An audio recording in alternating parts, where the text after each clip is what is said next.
अब समझिए, महाराष्ट्र में अगले 2-3 महीने में विधानसभा चुनाव होने हैं और उससे पहले अपने अपने वोट बैंक को रिझाने की कवायद तेज हो गई है। और ऐसे में ही फडणवीस ने वोट जिहाद का ये मुद्दा उठा दिया है। अब विपक्ष इसे लेकर हमलावर है। कभी बीजेपी के सहयोगी रहे उद्धव ठाकरे की पार्टी ने इसे लेकर फडणवीस के खिलाफ मोर्चा खोल दिया और पूछा कि उन्हें जिहाद का मतलब पता है क्या। जिहाद केला म्हणजे काय असतं जरा विचारा जरा. त्यांच्या तोंडात सध्या जिहाद फार येतोय. त्यांनी कुठे दुसरीकडे तलाक वगैरे देतात का निकाह करतात कोणाशी? दुसरा कुठला पक्षाशी निकाह करतात का मतांसाठी? विचारा त्यांना जरा. हे काय सारखं जिहाद जिहाद जिहाद करतायत? जिहादचा अर्थ समजून घ्या आणि मग बोला.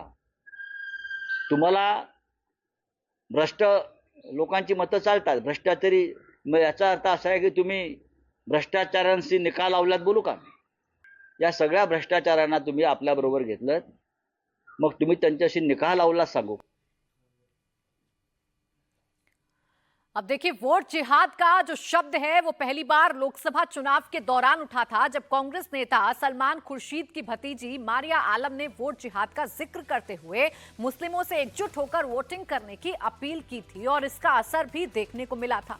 अब इसी वोट जिहाद का इस्तेमाल देवेंद्र फडणवीस की तरफ से किया गया है। देवेंद्र फडणवीस ने लोकसभा चुनाव में देखने को मिला वोट जिहाद। महाराष्ट्र की 48 सीटों में से 14 पर वोट जिहाद दिखा, देवेंद्र फडणवीस ने कहा और कहा कि वोट जिहाद से अल्पसंख्यकों का आत्मविश्वास बढ़ा। वो सोचते हैं कि एकमुश्त वोटिंग से हिंदुत्ववादी ताकतों को हरा सकते हैं। समय और स्थिति देखकर हिंदुओं को जागने की जरूरत है, ये देवेंद्र फडणवीस ने कहा है। महाराष्ट्र में आने वाले 2-3 महीनों में चुनाव होने हैं और उससे ठीक पहले देवेंद्र फडणवीस अपने वोट बैंक को रिझाने के लिए, या यूं कहें कि हिंदुत्व वाले वोट को एकजुट करने के लिए अब वोट जिहाद जैसे शब्द का इस्तेमाल कर रहे हैं, जिस पर खूब हो हंगामा भारतीय जनता पार्टी ने ही लोकसभा चुनावों के दौरान किया था।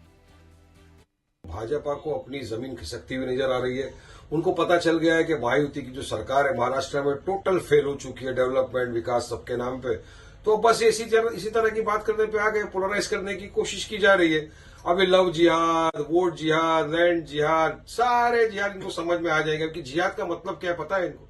और राज्य के होम मिनिस्टर है देवेंद्र फडणवीस जी और संविधान की शपथ ली है, उन्होंने इस तरह की बात करना उनको शोभा नहीं देता। इनको पोलराइज करना है, हर हद तक ये जा सकते हैं, इसीलिए इन्होंने अपने नफरती चिंटू को भी छोड़ दिया ना कि जाओ मुसलमानों के खिलाफ अनाप शराब बको।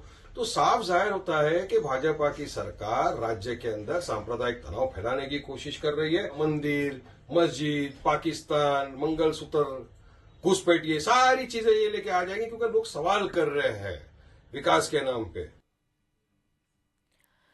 तो एआईएमआईएम ने इससे मुद्दा बनाया, तो वहीं महाविकास आघाड़ी के नेताओं ने भी फडणवीस के इस बयान को पकड़ लिया है और देवेंद्र फडणवीस पर अटैक किए जा रहे हैं। शरद पवार के एनसीपी के नेता जितेंद्र आह्वाड ने कहा कि देवेंद्र फडणवीस झूठे आंकड़े देकर सांप्रदायिक आधार पर वोट पोलराइज करने की कोशिश कर रहे हैं। जितेंद्र आह्वाड ने कहा कि महाविकास आघाड़ी ने लोकसभा चुनाव में जो सीटें जीती हैं, उनमें से सिर्फ 4 ऐसी सीटें थी जहां मुस्लिम वोटर्स की तादाद 15% से ज्यादा थी। मैं उनसे सवाल पूछना चाहता हूं, आपके मित्र श्रीधर मुनगंटीवार जिस सीट पे चुनाव लड़ रहे थे और 3 लाख से हार गए, उसमें किधर मुसलमान थे? नासिक में किधर मुसलमान थे? दिंडोरी में किधर मुसलमान थे? रामटेक में किधर मुसलमान है? वाशिम यवतमाळ में किधर मुसलमान है?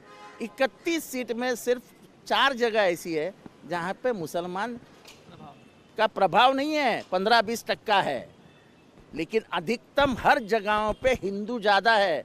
ये तो मुसलमानों ने नहीं हराया, जो अमन पसंद हिंदू है, जिनको ये नफरत की राजनीति पसंद नहीं है। महंगाई पे बात करो, बेरोजगारी पे बात करो,